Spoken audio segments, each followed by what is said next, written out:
Well, hello there, Dippers, and welcome back to round 22 of the Knuckle Sammich podcast, the official MMA podcast of Sauce on the Side. As always, I'm your host, Drake, joined by the man who's probably most happy that we are a podcast and not a TV show, Mr. Thomas R. Shackelford. Cheers! Dippers, today we're going to break down what we had seen at UFC 228, talk about Tyrone Woodley and how he was able to pull off the win that we did not see coming against Darren Till, and we will talk about UFC finally taking their talents to Russia. But before we get to any of that, wait and see. You know what to do. Welcome to the Knuckle Sammich podcast with Thomas R. Shackelford, a Sauce on the Side production. All right, Mr. Shackelford, we're first going to talk about UFC 222, talk about some of the big winners, talk about some of the big losers of the night. We did a decent job. You picked it 3-2. I was pulling for you to throw the undercard on there. If we had included the undercard, you'd have been 6-3, so that sounds a little bit better.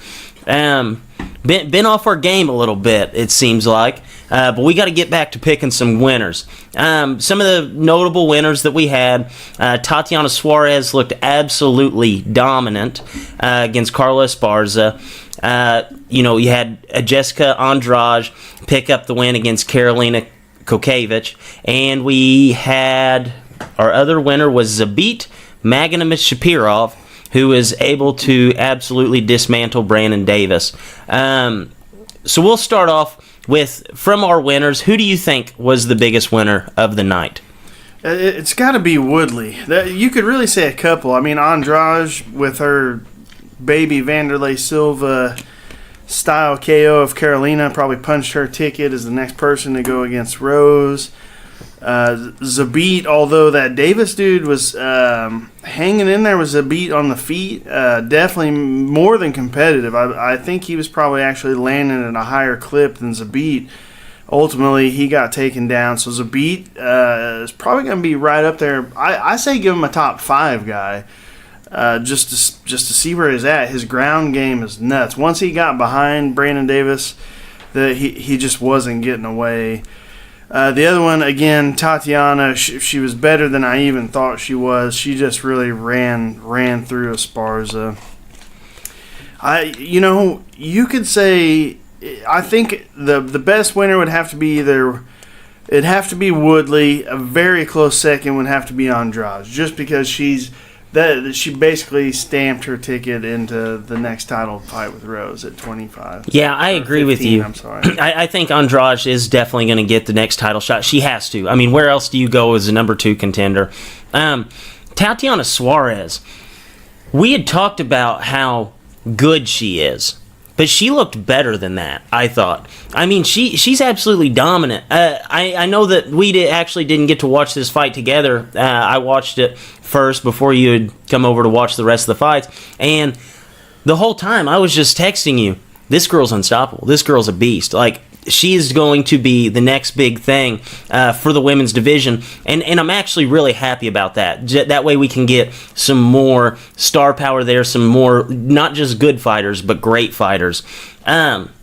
So I thought something that was weird with the Nico Price fight, he got knocked out in the first round from Abdul Razak Al Hassan, and Al Hassan did the same exact thing he's done in his past fights, and we thought that Nico Price was, too smart of a fighter to end up getting in just a brawl like that. Do you think that Al Hassan could possibly be the real deal? You're right about what you said. We thought Nico, because his fight IQ is so high, would clearly stay away from that brawl and make it a longer fight. But I'm looking at the time now. He got KO'd in 43 seconds. And he had actually rocked Al Hassan at some point. So basically you had two dudes ran at each other, fought in a phone booth. And with Hassan, you cannot fight him like that. If you could guarantee if these guys fought in a 10-foot cage, just 10-foot circumference, and it couldn't go to the ground, I'd pick Hassan to beat Superman, because that's what the dude he looks like kryptonite to everybody. does that style, will that beat some of the top guys at 170? We'll just have to see. Nobody can take a punch from him. It's like Tyron when we broke it down last week. He's got that right and left, and although we feel like it's easy to avoid, if he hits you with it, it's over. Hassan's the same thing. If he hits you with either hand, you're on chicken legs. It's a bad day for you. So the only guys I see beating him would be, a Wonder Boy Thompson, somebody that can just is super content at following a game plan of sticking and moving no matter what the crowd's booing or whatever, which I thought Nico Price would do, but the poor dude didn't. He paid. He looked like he got shot dead. Yeah, that was rough to watch, honestly.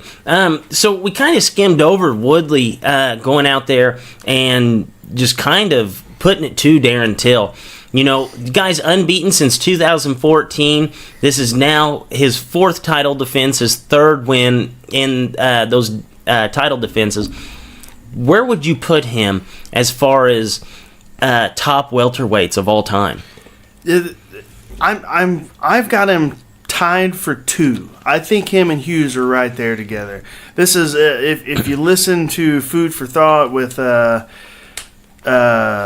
Fletch and what's the other host? Hartley. Hartley. I knew that. I'm sorry, Mr. Little shout out to D Hart. If you listen to Food for Thought, they had the conversation about between Jordan and LeBron. It's almost like that with Woodley and Hughes to me. GSP has had 9 title defenses. He's beat the best guys over basically 2 generations of fighters.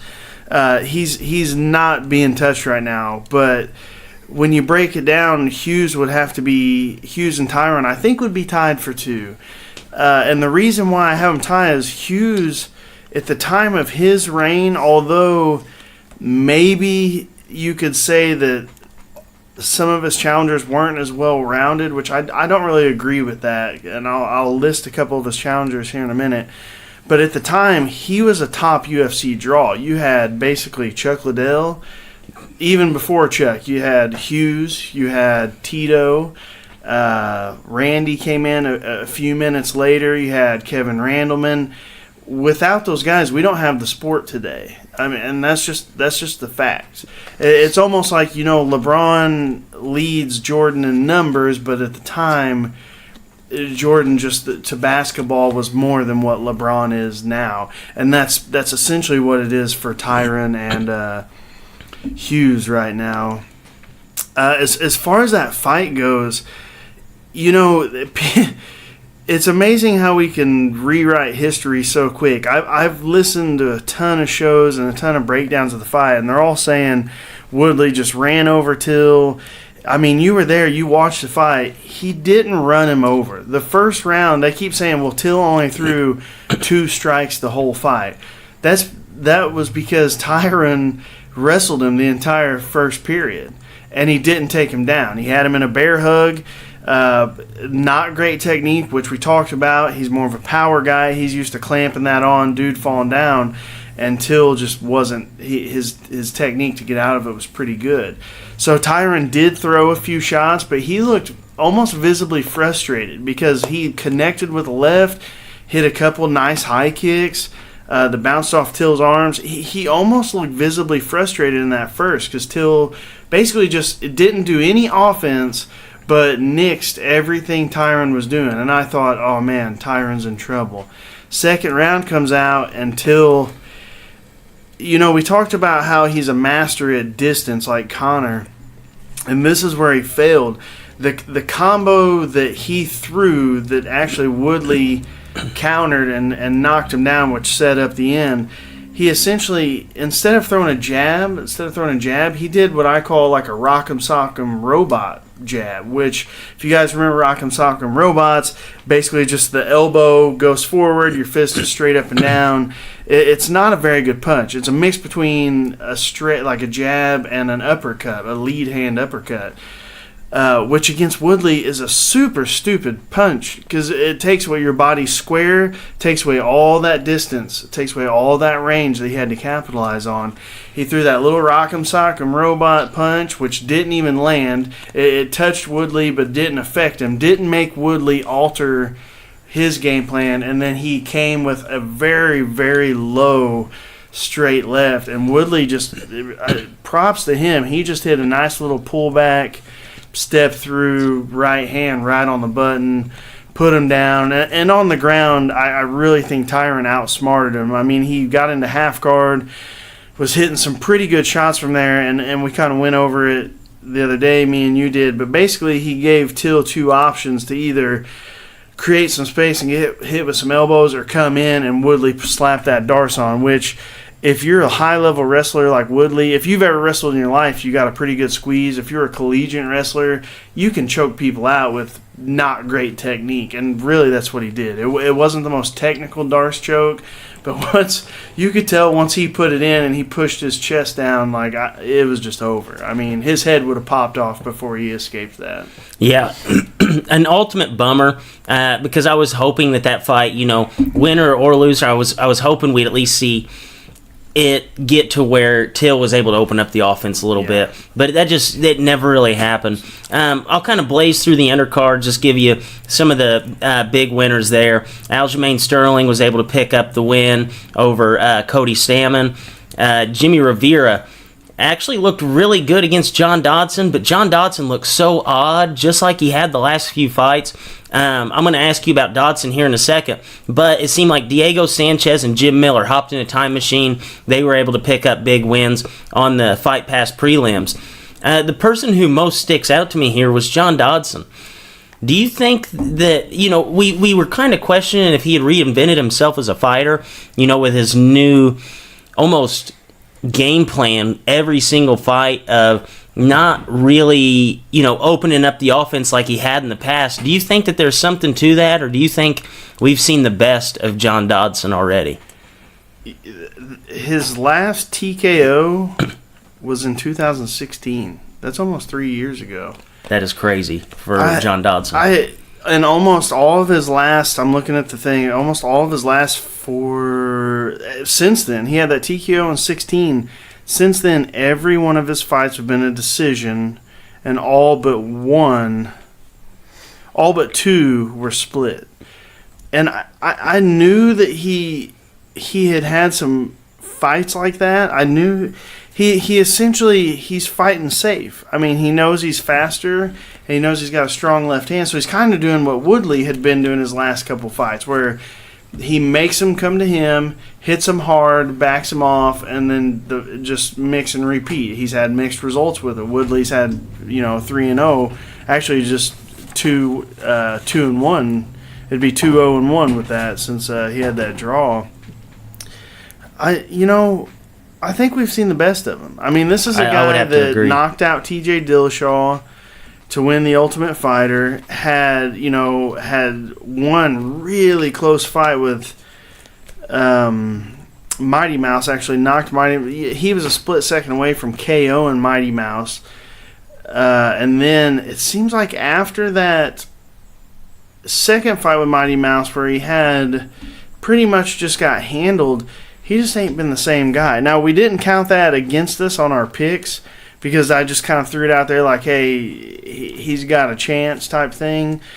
But, man, that's a bummer. It's a bummer. It's a bummer. Guy that was so highly touted and so much skill, he's still the fastest dude. And you may think I'm goofy for saying this, but the other night when we were watching him, he moves so fast I almost can't see. I can't see it. Like, he'll throw some techniques so fast, I can't see it. And then they'll show the replay, and I'm like, oh, damn, that's how fast he is. But he doesn't use it. Yeah, I don't understand it. Yeah, and I don't think that he has the skills to slow fights down. We saw Tyron, who kind of reinvented himself as this guy who just slowed the pace down in fights, but he's still able to win.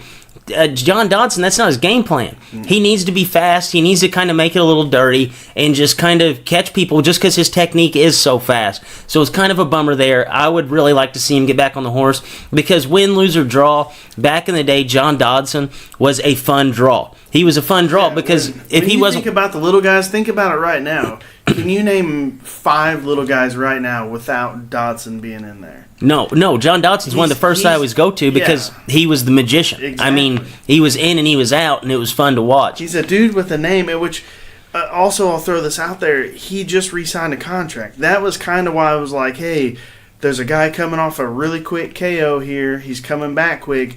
Dodson was a free agent, and the UFC went ahead and re-signed him again. Now, he's had all these split decision mixed between wins and losses. I kind of thought he signed this contract, he's probably going to go balls to the wall. Like, this is probably going to be his last extension. You could, if you think like the NFL, hey, we're going to sign you to a 1-year deal. You're going nuts out there. You're going Brett Favre on the Minnesota Vikings nuts. You're throwing 90-yard passes every single play, just hoping that you get a flutie out there. I agree. He just didn't do it. I agree. I'm going to be, no matter who John Dodson fights next, I'm going to be tuned in because I want to see. I feel like if he doesn't open it up the next fight, I don't think John Dodson's ever going to do that again, and we won't see it. So we'll actually head towards Moscow now. The UFC, they finally are going to be fighting in Russia. UFC Fight Night this weekend. It is the first fight in Russia for the UFC, so it's really it should draw a crowd there, and we hope that numbers will be up. And there's actually a lot of Russian fighters on the card. I had counted it earlier. I believe there's only 2 fights on this card that does not involve a Russian. So I apologize in advance. I'm going to butcher some names. And we'll head to the first fight here. Welterweight fight. We'll only break down the main card. Alexei Kunchikov. I know I'm butchering the name. We'll say Kunchenko. Alexei Kunchenko opens in a surprising line. He opens as a minus 245 favorite to Thiago Alves, a more familiar name, who's a plus 175 dog. Who do you see winning this fight in Russia? Kunchenko. There's no way I'm picking against a Russian. Plus, Thiago Alves, he's had a ton of weight misses. I'm not sure what this is at, actually. Is this at 170? I believe it doesn't say. No, Kunchenko, I'm definitely going to pick him. The dude is 18-0. That's a good start. He's fighting in Russia. There's a good chance this dude is like Ivan Drago. We don't know him. He's probably murdered people in the ring. He's probably a bodyguard for Vladimir Putin. And Alves is getting quite a bit older and hasn't looked good in any of his past fights, really, win or lose. So, Kunchenko by domination. Yeah, I'm looking forward to this card because I don't know why, but I feel like Russia seems like the place that they would wait to like unleash the beasts until you come onto their, you know what I'm saying? Until it was something that they're going to be able to gain from. From all sports, whether it's wrestling, track, swimming, water polo, horse riding, whatever, Russia, they got studs in every one of them. I heard somewhere. So Khabib's from like Dagestan. I think Dagestan has 2,000 people in its city. I want to say I read somewhere they've had 8 world or Olympic champions in a city of 2,000 people. Holy smokes. In wrestling. That's one sector of the Eastern Bloc. That's one sector of Russia. That is crazy. So you've got all these dudes that have grown up eating nothing but potatoes and peas, living in Antarctica, basically. They're all tough as hell. They're tough as hell. This whole card, if you see a Russian's name, you pick him. Yeah, I wouldn't be against that idea there. There are some decent lines here, so you could probably get some as a dog, and you'll probably be a happy man. So we'll go to the second fight here. A pretty common name with Andrei Arlovsky. He's the number 12 ranked heavyweight. He's fighting Shamil Abdurkimov, who is a plus 165 dog. Arlovsky opens as the minus 215 favorite. Number 14 versus number 12 matchup here. Who do we like in this heavyweight matchup? I am going to go Arlovsky. We know a little bit more about the Shamil. He KO'd Chase Sherman last time. He lost to Derek Lewis. He beat Walt Harris. He beat Anthony Hamilton. Lost to Tim Johnson. So he's got a little bit of mixed bag there of some of the wins and losses between, one better guy, kind of lower guys. As good as Arlovsky looked against Tai Tuivasa last time, and really he's looked pretty good. Junior Albini he beat. He's looked really good. He's reinvented himself. I believe he's at American Top Team now. A really good team, which he's traveled a bunch over the years. But he's with Mike Brown and those guys. The way the heavyweight division is, it's a little held up right now, but Arlovsky's still in it, man, which is crazy because I remember, I want to say I have a videotape at home and he was fighting on it and it was like UFC 31. I'm going to guess that this was a VHS. It is a VHS. It's one that I found, it's an unmarked VHS. So years ago, I had moved out. I was out of my house for probably 5+ years and I found this unmarked VHS. Thought it might be a gold mine, whipped it in. It was like UFC 31 or something. Thought it might be a gold mine. And yeah, so guess what? I still sat down and watched the whole thing. It was like 2.5 hours. That's awesome. If your original highlight tapes came on VHS and you're still hanging around, you're doing something right. I like Arlovsky. He has looked really good, and even though he did lose to Tuivasa, he still showed that he has it.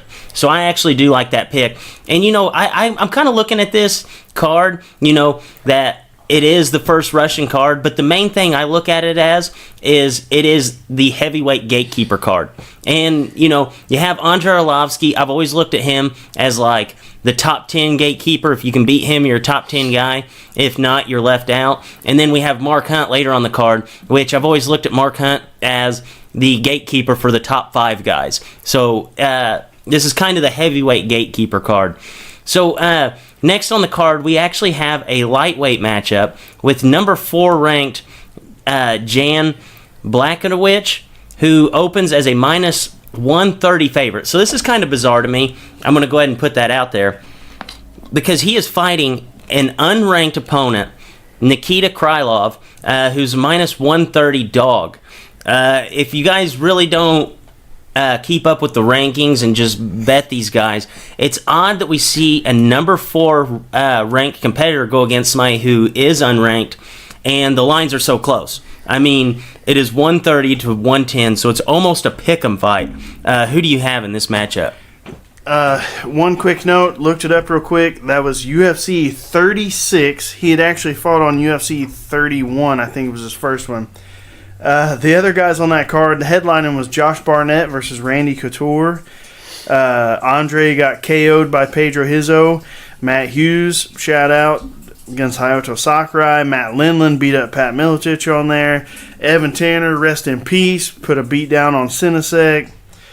Frank Mir ripped off Pete Williams' arms. All right, a little history lesson for you guys there.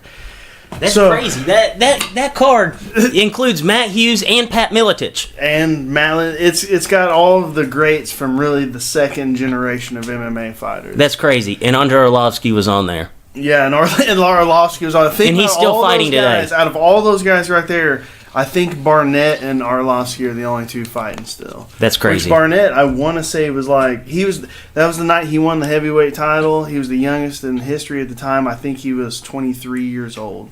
Wow. So he beat up Randy Couture. Subsequently popped positive for steroids. Anyways, this is a pick'em. Nikita Krylov, he's had some Bellator wins. He's had some UFC wins.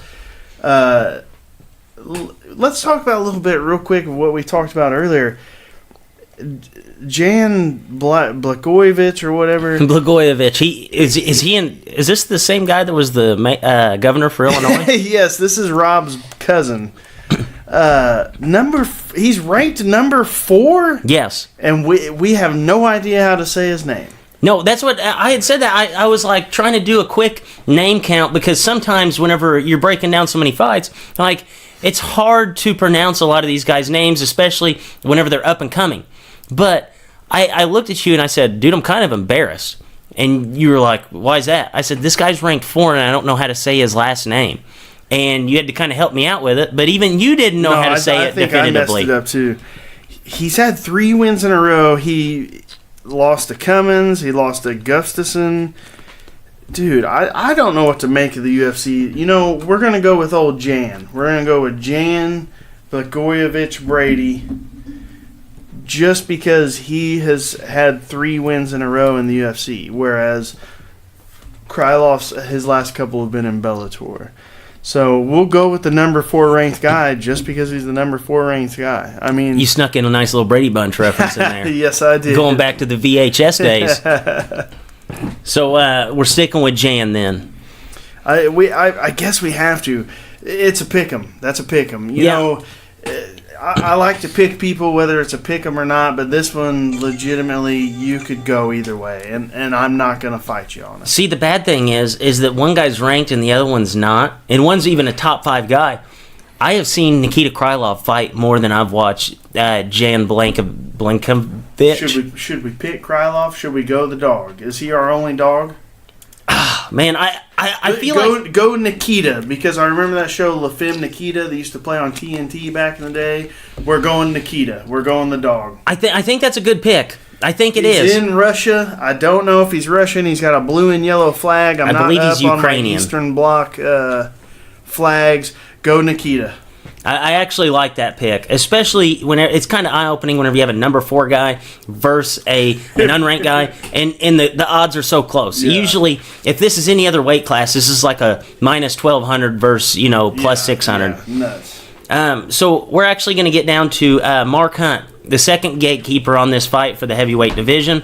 Mark Hunt comes in about a 500 record on his career, but man, he's put together a hell of a career. And he's number 8 ranked. He's fighting Alexei Oleinik. Mark Hunt opens as a minus 215 favorite to Oleinik's plus 165. This should be a fun fight. Hopefully we don't see an Ezekiel choke, but where are we going here? We're going to go Mark Hunt. We're going to go Hunt. What if Mark Hunt lands an Ezekiel choke on Oleinik? Oh, the world stops turning. The world will stop turning if Mark Hunt submits anybody.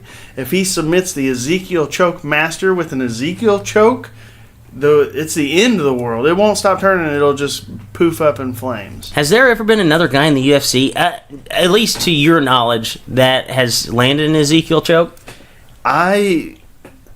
So in jiu-jitsu with a gi on, if you're a little skinny guy, you can hit Ezekiel chokes all day. My man, the Styro Pyro, if you haven't heard of him, check him out on YouTube.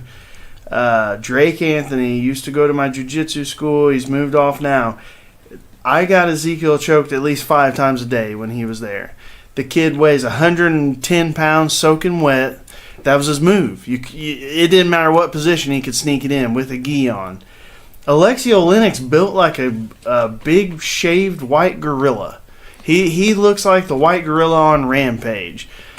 And he still sneaks this choke in. It's unbelievable. I've never really heard of it getting hit in competition in any jiu-jitsu.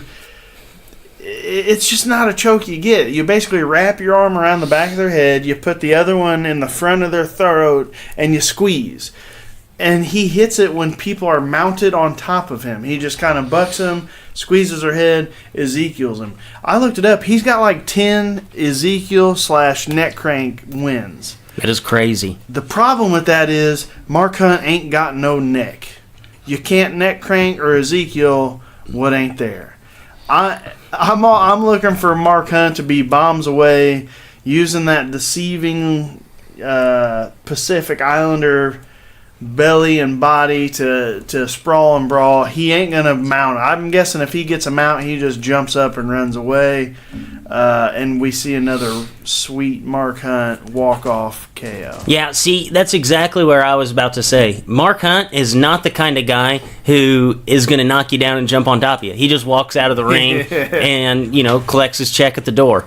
I agree with you. I like Mark Hunt in this fight. This is actually going to be the fight for Leighton C's 10 seconds of sweat. Guys, in case you're unfamiliar with this, Leighton, he only watches a handful of fights a year. Only he watches the guys he knows, most notably Chuck Liddell, so he's excited this year. And he basically picks fights like a cockfight. He looks at them, sees who looks a little better than the other one, and he's going to give us a full breakdown on this fight and pick us a winner. Leighton C's coming off of a big win last week. He picked Tyron Woodley, so let's see if he can keep this going. Shax was just pissed off. That was right, and he was wrong. You can't bet against a grizzly bear, man. But I didn't talk about it when we talked about him, but I don't see anybody beating Tyron for a while. So the grizzly bear Apex Predator. He will reign. Apex Predator. Apex Predator. So the first fight Thomas had me watch is what's that guy's name again? Alexei Oleinik. Alexei Oleinik and some guy named Albany. Not the town, spelled Albini. He's not from New York. So Oleinik, what's his name again? Alexei Oleinik. Alexei looks tougher. Albany looks like looks a little pudgy. Like he just ate an entire Little Caesars pizza. You know how you feel kind of bloated after something like that? Oh, yeah. That's kind of how he looks to me. So the fight goes on, and Alexei ends up on his back, and I'm thinking, oh shit, it's over because the guy ate a whole pizza. He's definitely weighing this guy down. The next thing you know, he does some fucking god choke thing, and Albany taps out. Like, I don't know what the hell happened. So then Thomas told me what the hell went on. He watched like 4 or 5 times. I still didn't see it, but I guess he choked him out. If it was a grizzly bear, then this guy's a fucking polar bear. And the next fight I had is Mark Hunt versus Frank Mir. First off, I noticed that Frank Mir has some serious back and shoulder ink. Like, that's some hardcore shit. And Mark Hunt has some broke-ass, like, Compton Street custom ink stuff going on. No, that is legit Samoan tattoos. You know how they use, like, the hammer and the little ink thing that, like, they put on your skin? What's it called, a stick and poke? Yeah. He does have some newer ones that aren't that. Oh, he does? But his older ones are the, his seashell on a bamboo stick. Well, they look like some Compton Street work, for sure. So you can fly to New Zealand or to Compton to get that. You can do the same shit. And then, so the fight starts, and the one thing I did notice is that Frank just wants to take him down really bad. So every time... That's everybody that fights Mark Hunt. Every time Hunt would try to punch him, he'd try to counter the takedown, and Hunt stayed up. I guess that's surprising after hearing you guys talk about it. Then both guys just kind of danced around, looking scared of each other's power for a little bit. And then you could tell Hunt really wanted to knock Frank Mir out. Like, he wanted that Subway sandwich in his locker. Like, he wanted to knock Frank Mir out. And then, I don't know what the hell happened. He gave a short left, and then he walked away, and Frank Mir was just kind of dead. Yeah, that's the walk-off knockout. He's the big Poppy of MMA. He just hits it, drops his bat, it doesn't jog, just walks the bases. Yeah, I mean, I didn't know what the hell happened. He just walked away, and he just killed Frank Mir. Frank Mir was dead in the middle of the thing. Before this fight, it's hard to pick. I got the Samoan murderer versus a polar bear. A polar bear isn't the apex predator, but it is more of a predator than a murderer is. So I'm going to go with Alexei Oleinik in the fight. Good. So, you have the big Poppy of the MMA, and you're picking against him. It's because he won last week. So now he's like, screw Shackelford. I don't need his picks. We're going. I don't need your pick. I'm clearly better at this than you are.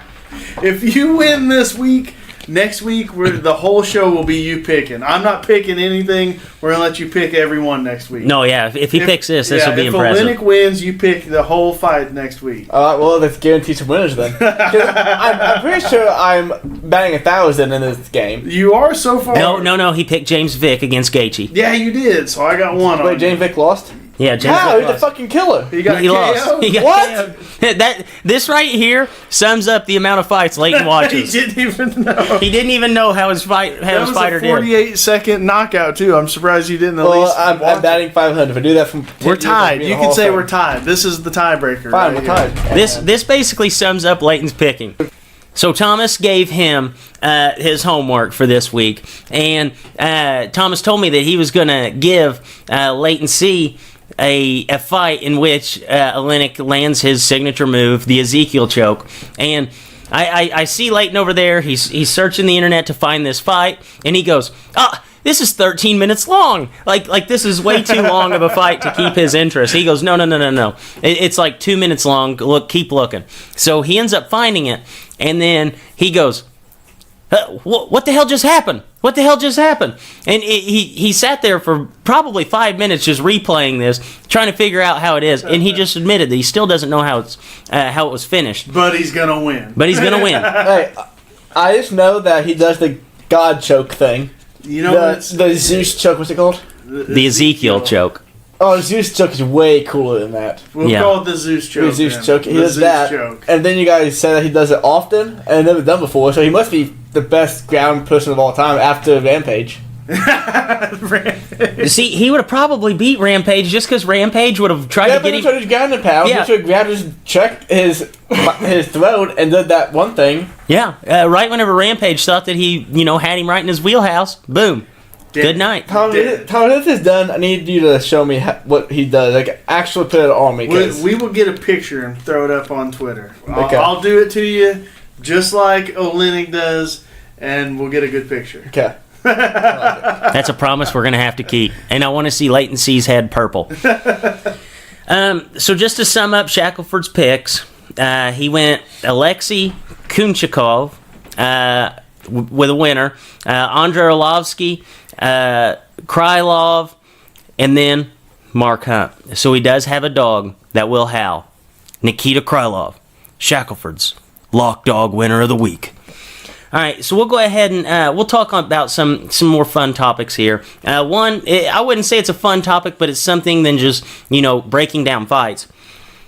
And I was wanting to touch on the weight cut issue that we saw again last week. So, Valentina Shevchenkov, we were really looking forward to her fight. We thought that she was going to absolutely dismantle Nico. And came out that she actually ended up in the hospital due to her weight cut. She had recently hired a guy that is pretty questionable by any standard of MMA following, who's a very questionable guy with weight cuts and has had a lot of people pull out. Do you think that this issue is going to continue? I do. And I may have been wrong about who she hired as far as her dietitian. I thought it was a certain guy. I won't say his name. I don't know. Maybe he would come after me, try and sue me. I doubt it. He wouldn't get a lot of money. So she came in. I listened to some interviews today. She had to go to the hospital. Her kidneys shut down. It's not a good start for your her weight class cut. is 125 pounds. She had to make that on Friday. That's when the weigh-ins were. She came in on Tuesday, and she weighed 144 pounds. Why even try?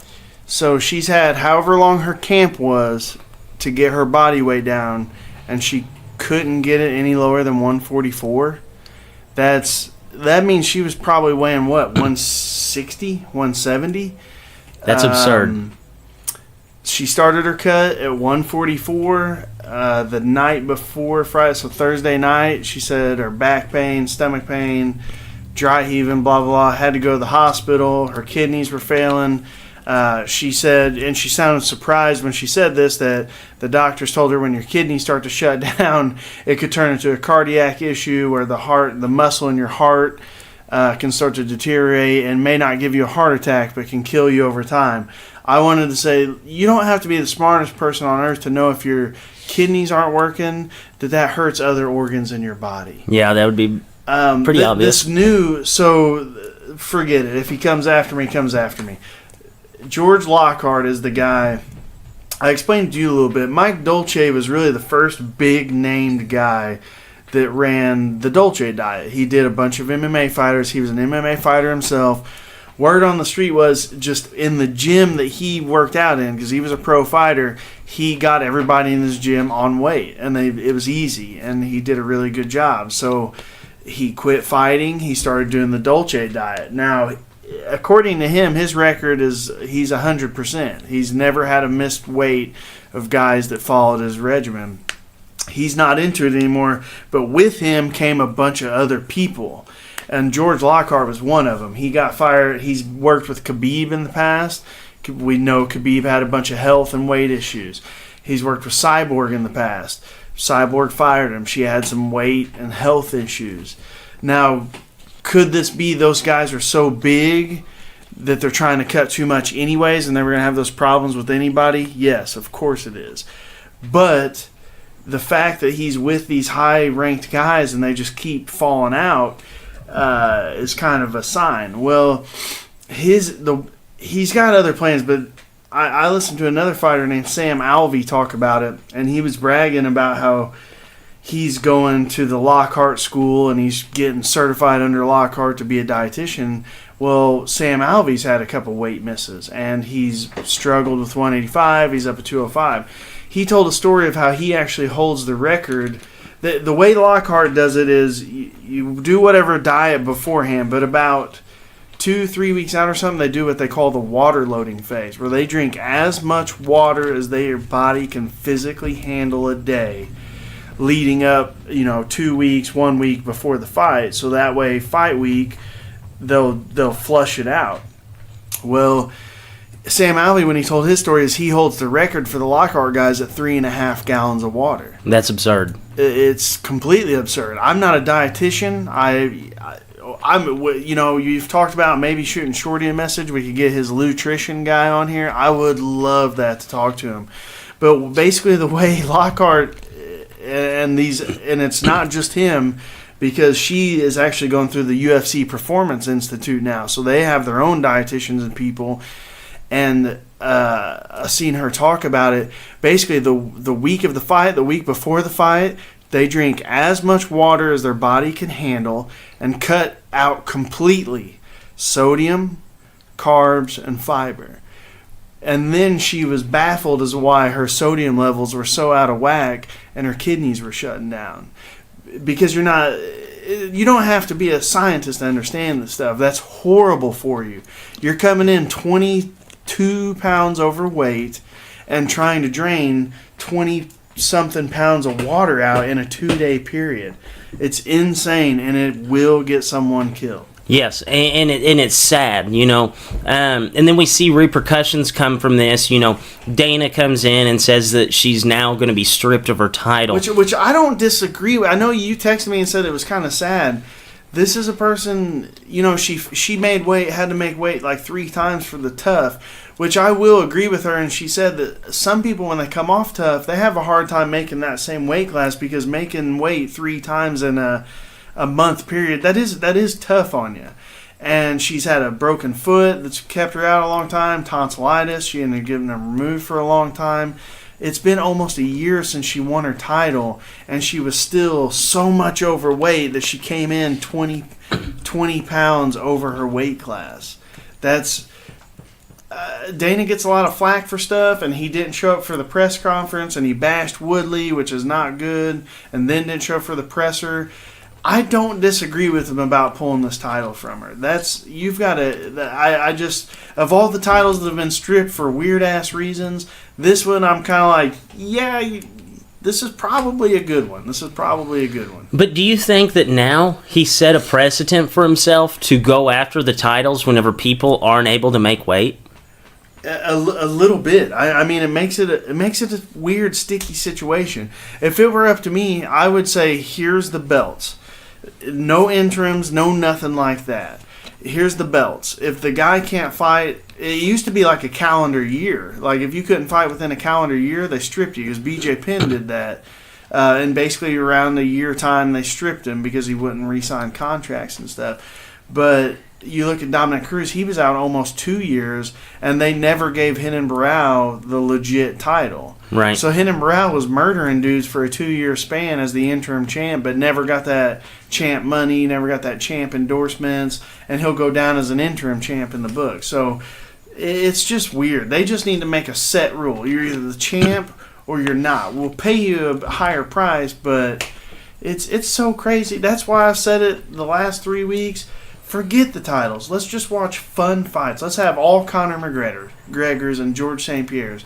We want fun fights. Let's go back to Pride where you got Fedor fighting some trash can that you don't know his name, and he's fighting 3 times a month. Let's just go back to that. Let's just have some fun. Yeah, I agree. I think it'd be more fun that way. But, for the people that do care about the belts, I feel like Dana did set a precedent here, and he has to keep that up. Yeah. So whenever you hand out a title, if they're not fighting almost immediately, or if they get pulled from, 1 or 2 cards, he's going to have to start stripping people of their titles. And he's done it, most notably recently with, like, Conor McGregor, because he didn't defend his.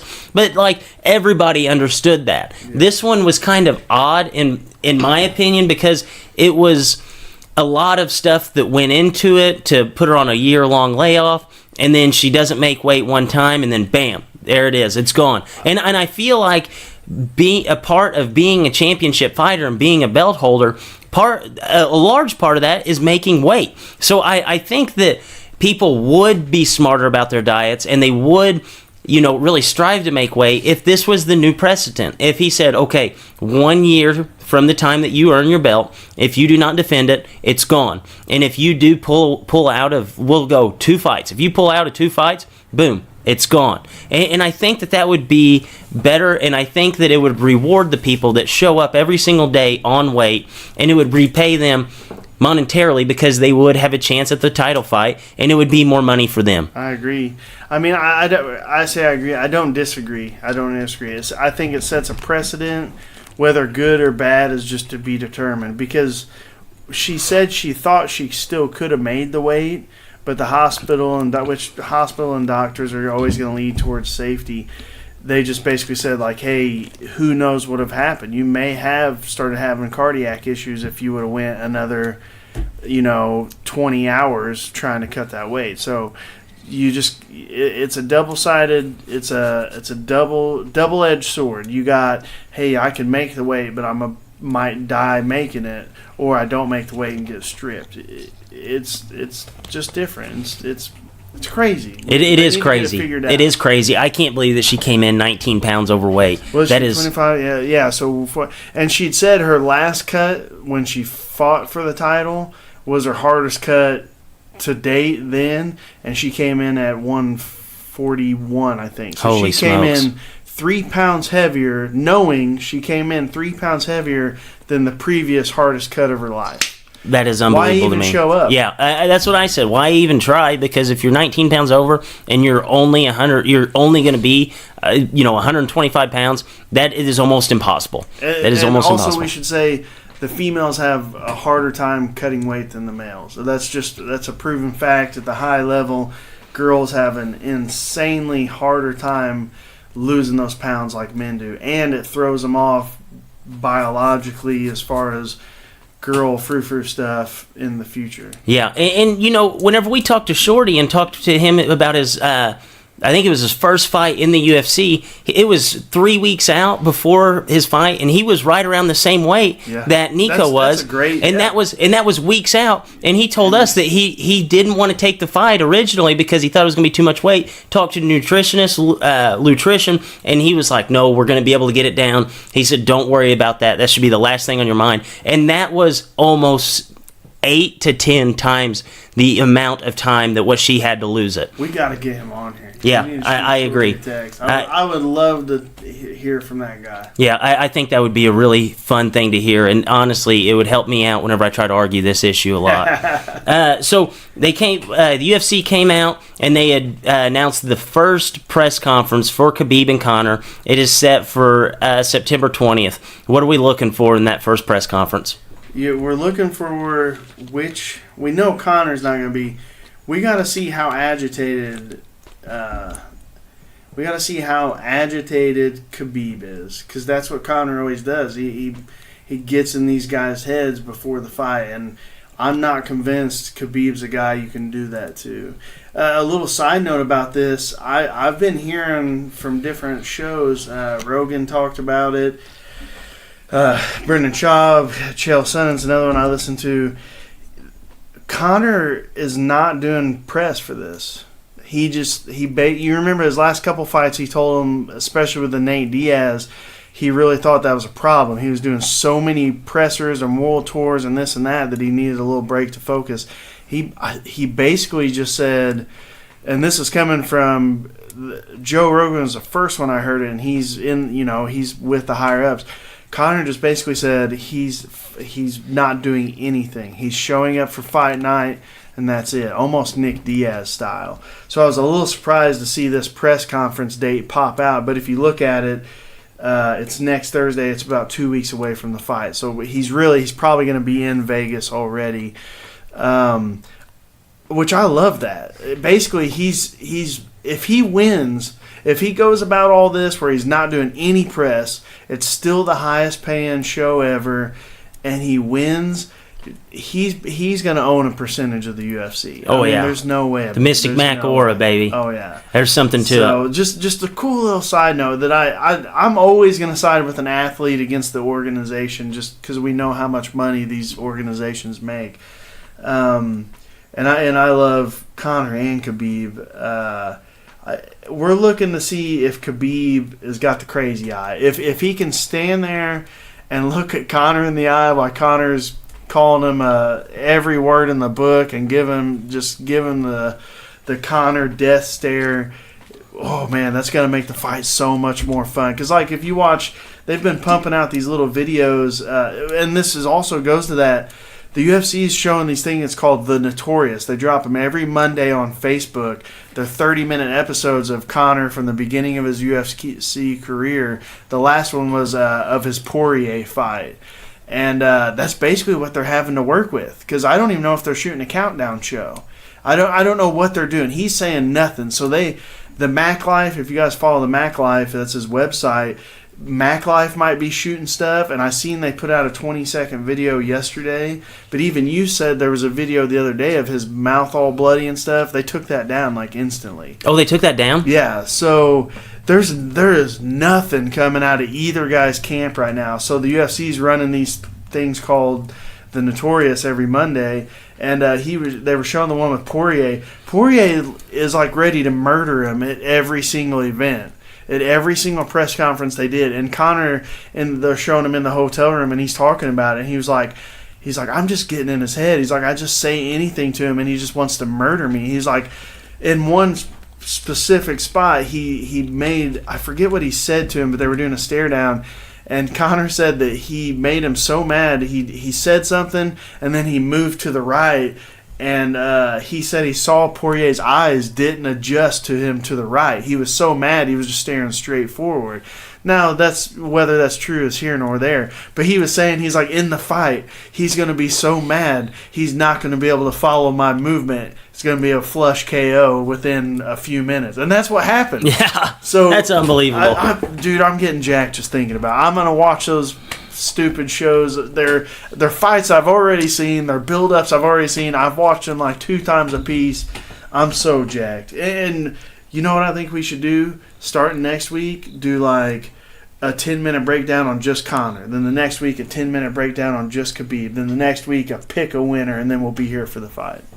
I like that, actually. I like that. We're going to have to hit that. I'm getting jacked. I'm going to choke Latency especially hard here in a few minutes. Yeah, whenever you lay that Ezekiel on him, it's going to. I feel bad for Latency as jacked as you're getting. I had mentioned it, just a little side note. Lyoto Machida signed with Bellator. Good move?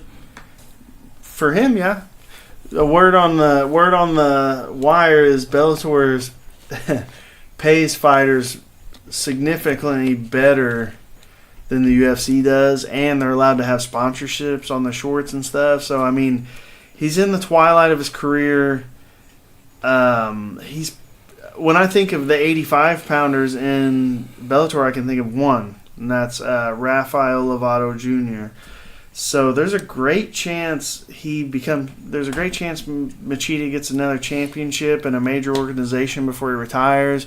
Gets some more dough. His brother actually already fights for Bellator, so he's probably got a good relationship with those guys. Good move for him. Good move for him. Good move for Bellator. He's got a name. You know, the UFC, they kind of let a name go. You know, he still draws crowds. Oh, absolutely. Kind of let him go. Yeah. You know, kind of a dummy move on them, I think. Yeah, I think another bad move for the UFC, another great move for Bellator.